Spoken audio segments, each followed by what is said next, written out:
KY3 News starts now. Good evening, I'm Rob Mack. I win for Paul Adler tonight. First at 10, the Lake of the Ozarks area is heading into the busy summer season without money from a lodging tax. The Missouri Supreme Court ruled the tax unconstitutional last year. Now that put an end to the decades-long collection of funds used to promote the area. Francis Watson shows us how this year could look a little different. This year it's been, I'd say, a touch slower. Jason Van Houten owns a few businesses near the Bagnell Dam at Lake Ozark. You know, people that own their second, third home down here, they bring their friends with them, and then their friends got to stop in. So we're fortunate in that you know, we have grandparents who their grandparents brought them here. Yeah, so we're just kind of that stop. He says he's not too worried about the region losing its draw despite a lack of funding for promotion. Last year, the state Supreme Court deemed the area's lodging tax unconstitutional. The lake has made a name for itself at this point.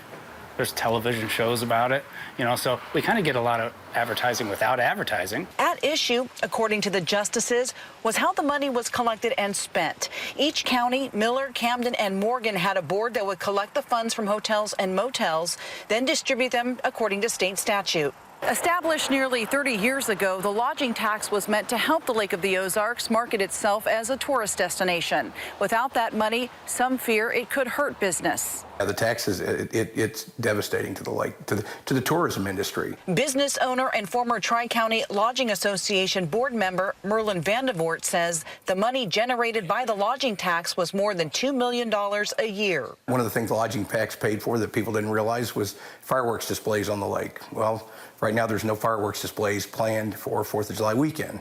There may be some smaller private fireworks displays, and some of the lodging properties might still put on somewhat of a fireworks display, but I mean, that's just one of many, many things that was, you know, being supported by the lodging tax. The tax also went towards bringing large events and tournaments to the area, generating even more money spent by travelers. It's not good for the economy. It's not good for the community, and it's a tragedy that we didn't do a better job of promoting and explaining how important it was. Jason says he's confident that the future for the Lake counties will continue to thrive. I think that we could step up as a community and still make things happen that will make people have a good time, you know, and make them come. Reporting in Lake Ozark, I'm Francis Watson.